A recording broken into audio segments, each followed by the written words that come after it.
नमस्कार विद्यार्थी मित्रांनो, मी स्वप्नील भंडारे इन्फिनिटी अकॅडमीच्या युट्यूब प्लॅटफॉर्मवरती आपलं मनस्वी स्वागत करतोय.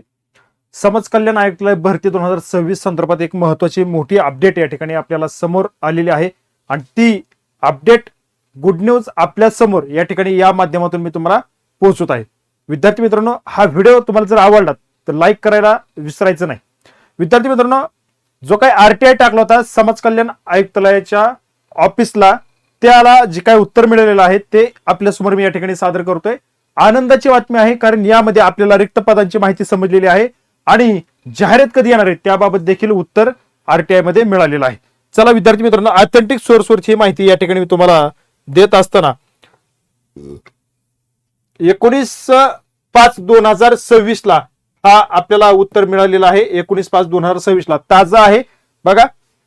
माहितीच्या अधिकार अधिनियम 2005 या अंतर्गत मागवलेली ही माहिती या ठिकाणी जो काही माहितीचा अधिकार आहे त्याला उत्तर जे काय आलेलं आहे आणि काय माहिती मागितली ते आपण या ठिकाणी बघूया. पहिली माहिती आहे बघा, सहाय्यक आयुक्त म्हणजे बघा, या अर्जाने मागणी केलेल्या माहितीच्या अनुषंगाने खालील प्रमाणे माहिती उपलब्ध करण्यात येत आहे. पहिली माहिती, सहाय्यक आयुक्त समाज कल्याण गट अ, समाज कल्याण अधिकारी गट ब, वरिष्ठ समाज कल्याण निरीक्षक, गृहपाल अधीक्षक पुरुष महिला वरील प्रत्येक पदासाठी खालील माहिती वेगवेगळी द्यावी.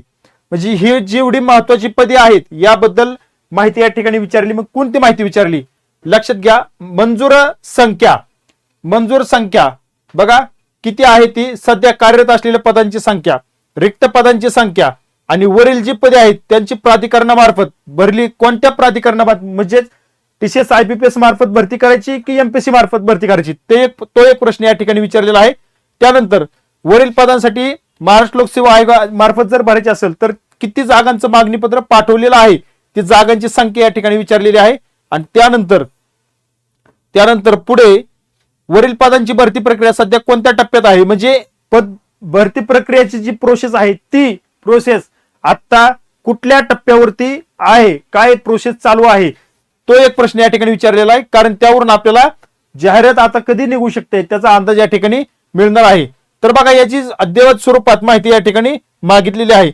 मग आता यामध्ये सगळ्यात महत्वाचं, या पत्राच्या 17 अनुक्रमांक 1 म्हणजे बघा, हा एक समाज कल्याण विभागातील पदांबाबत माहिती आणि 2 याबाबत पत्राने माहिती उपलब्ध करून देण्यात आलेली आहे. यामध्ये सगळ्यात महत्वाचं वरिष्ठ समाज कल्याण निरीक्षक, गृहपाल अधीक्षक पुरुष आणि गृहपाल अधीक्षक महिला या पदांची मंजूर भरलेल्या रिक्त पदांची माहिती सोबत उपलब्ध करून देण्यात येत आहे. आणि मुद्दा क्रमांक ड म्हणजे ह्यातला ड, कोणती पदे कोणामार्फत पद भरली जाणार आहेत, तर बघा ड ही तर त्याचं उत्तर दिलंय की समाज कल्याण भरती ही सरळ सेवेमार्फतच होणार आहे. कोणत्या पदांची, ही आता जी सांगितली त्या पदांची, म्हणजे 2 उत्तर या ठिकाणी मिळाली का बघा. आता जी पहिली जी दिलेली त्यांनी रिक्त पदांची माहिती आणि भरलेल्या पदांची माहिती ही तुम्हाला आता सुरुवातीला दाखवतो. एकूण मंजूर पद जी आहेत, एकूण मंजूर पद जी दिलेली आहेत ती मंजूर पद या ठिकाणी आपण बघूया. बघा, मंजूर पदे सरळ सेवेने 50% आणि पदोन्नतीने 50%.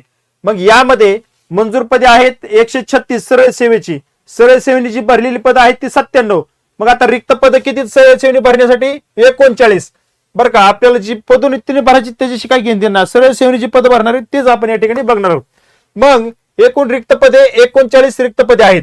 बघा, आता यामध्ये एकूण मंजूर पदे 273, सरळ सेवा पदोन्नती 50%. आता यामध्ये गृहपाल जे आहेत त्यांची एकूण पदे 522 आहेत आणि सरळ सेवेने 75% भरायचे आहेत, पदोन्नतीने 25%. तर यामध्ये मग भरलेली जी पद आहेत ती मंजूर पद 392 आहेत आणि रिक्त पदे 179 आहेत. पदोन्नतीचं आपल्याला काही त्याच्याशी घेणं देणं नाही. मग एकूण पद जी आहेत भरलेली 179 आहेत, तर रिक्त पदे आहेत 213, म्हणजे गृहपालचे एकूण 213 पदांची जाहिरात या ठिकाणी आपल्याला पाहायला मिळेल.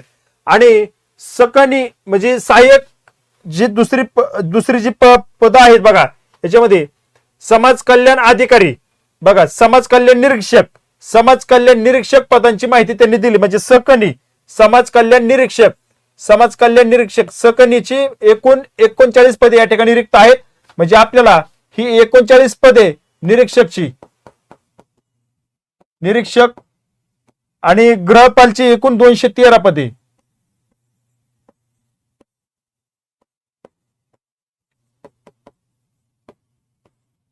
ह्या 2 पदांची जाहिरात या ठिकाणी आपल्याला कधी येणार आहे त्याच्याबाबत स्पष्टीकरण या ठिकाणी दिलेलं आहे. आता तुम्हाला कळालं मुद्दा क्रमांक 1, मुद्दा क्रमांक 2 लक्षात आला. त्यानंतर मुद्दा क्रमांक ई कोणता मुद्दा आहे? वरील पदांची महाराष्ट्र लोकसेवा आयोगामार्फत मागणीपत्र पाठवण्यात आले का? तर नाही पाठवलेलं का? तर त्यामार्फत भरती होणार नाही, सरळ सेवेमार्फत भरती होणार आहे. बघा त्यानंतर पुढे काय सांगितलंय?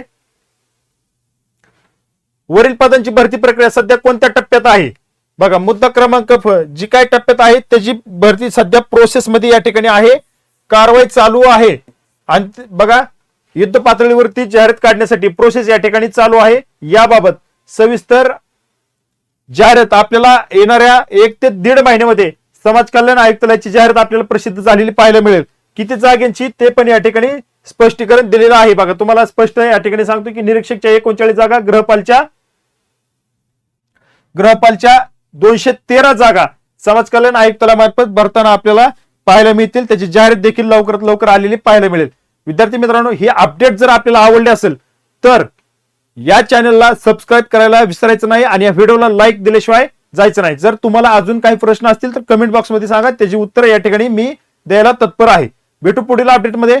धन्यवाद.